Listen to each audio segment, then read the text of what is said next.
Hello, my fellow gaming tankers.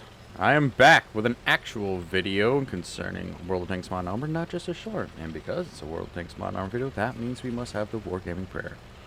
Dear Tank Jeebus, grant me the strength to accept things I cannot change, for Wargaming maketh the rules, and Wargaming breaketh the rules. Now, we are about to end the Warlords season. We are days away from that, in fact. Actually, this afternoon, Wargaming's weekly assault stream should be divulging what the next season will be called and what will be in it.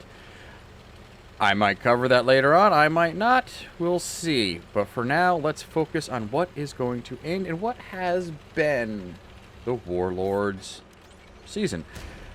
A season that some may say has been boring. A season that has seen not a lot happening. We did have the whole Valhalla brawls. We had that 3-week-long op that saw the assets used from the Teenage Mutant Ninja Turtles operation used again. Good. We're not wasting money, and you know, we're using assets. We aren't throwing them away. Good. All right, fine with that. But I think this season has been a season that I've been asking for a while. And that is a season where, alright, not a lot happens, so for the player base, it's technically kind of, well, boring. But that just means that the developers may not be putting a lot into the game at the moment because they're working a lot of the back end.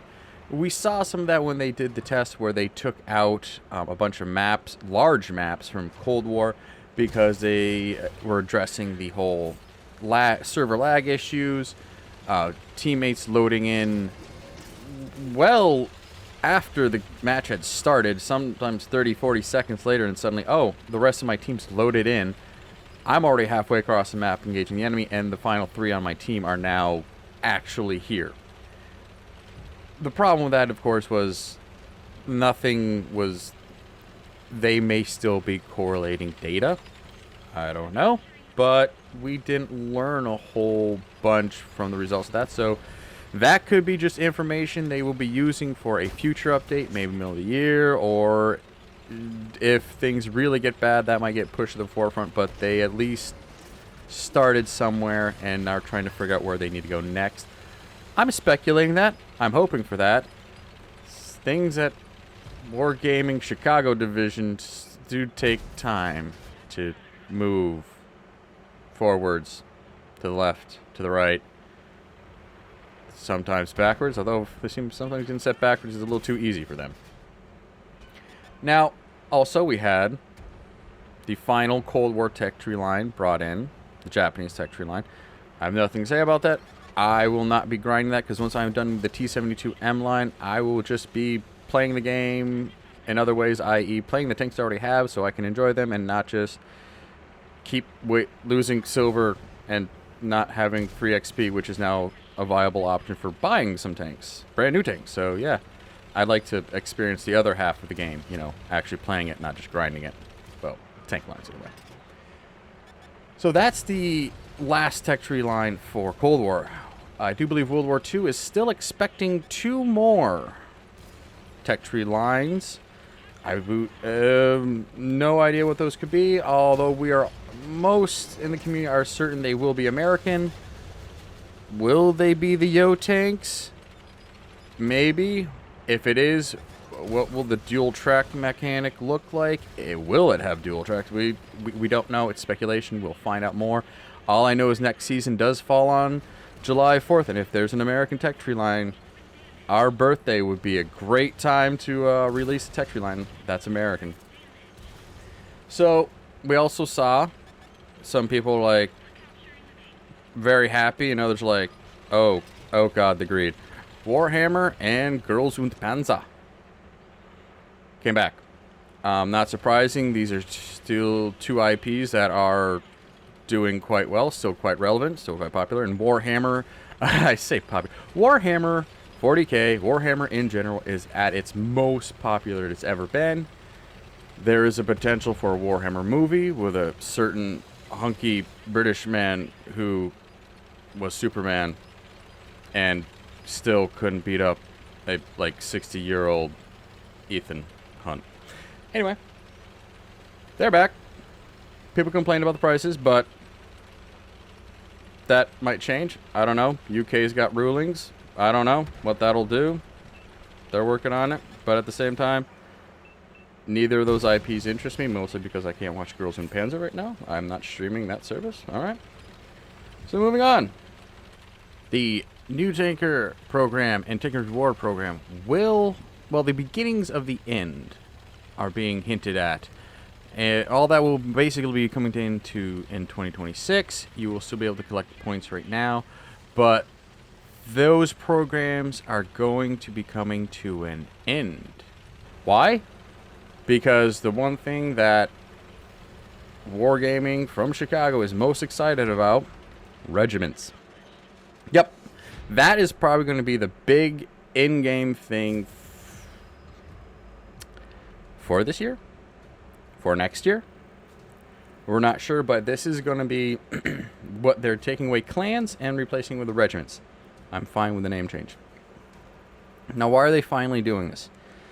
I can only speculate, I can only theorize, but I can just say this. About 3 years ago, a certain executive, gaming director, whatever, aka Pain God, left.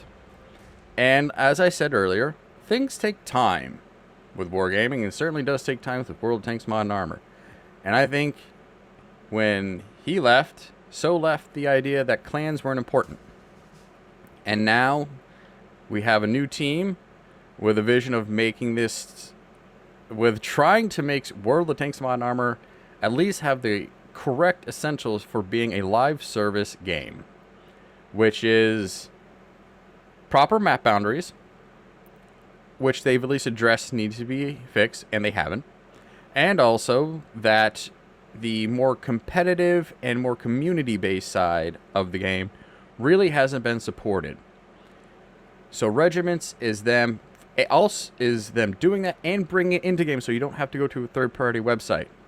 Why now? Probably because someone actually wants to make the game fuller as opposed to, you know, handing it off to a third party to take care of things. Some may say that's, you know, good for business because that means less work for you. Others may call that lazy. And I think we now have a team that is just trying to make this game look like it should by meeting the bare essentials of what a game like this should have right now, which is very key because the community is in a very concerning state, as some have come to calling at least World of Tanks Mod Armor World of Bots, excuse me. And unless Helldivers can, you know, save Super Earth, they're going to be too busy to save us from the bots in this game. So, regiments, trying to actually build a community so there's a place for you to go. And you don't have to be in a regiment per se. You can have your own one-player regiment and still get all the benefits. There'll be armors, other rewards, several rewards from the game. So, unlike certain other games, like Destiny 2, anything Bungie affiliated, they're at least giving you the option of like, yeah, you can, you know, squad up or not, but still get some rewards for just being in this program. That's what they're saying now. It is not in the game. It is still under development, but they're approaching some sort of alpha test. It's a live service game, girls and guys. It's always going to be a work in progress. So it's not going to be perfect when it comes out. And there will be times where it almost seems perfect, but it won't. So, do I think this is good or bad? As a solo player, and I think so. It just has to see how it's implemented and how you, the player, how you feel about it. How do you feel about it? Because all I know, and I'm very grateful for, is that even after taking a few weeks off of putting out big videos, my shorts have yielded at least one subscriber a week, so I'm very appreciative of that. So, by the way, like and subscribe. And now that I've addressed that, I'm like, yeah, thank you to helping make YouTube acknowledge me and keep me relevant as I try to do what I can to keep this channel going. And yeah, it's been a real joy making YouTube videos when I can. Hey, man. You're a parent. You got kids. You got family you got to take care of. We all got responsibilities. And sometimes, even as a content creator, it's like, yeah, I got to take care of I got to take care of myself. And YouTube is a fickle mistress and can just be a headache. You can go, I can either endure this and try to appease the algorithm master, or I can just enjoy the sunset and wonder what wonderful day the sunset will have for me. Or the sunrise. See, I'm working on it. But anyway, what do you think of Warlords? Good season?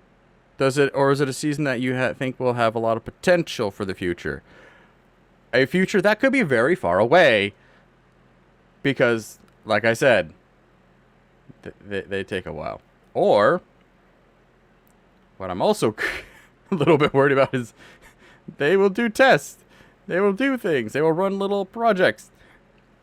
And go, so you use this as guinea pigs. 3 years ago was something. And it was an interesting experience that we still talk about. What did you learn from that? And how did it change any part of the game? Tell me you didn't forget about that.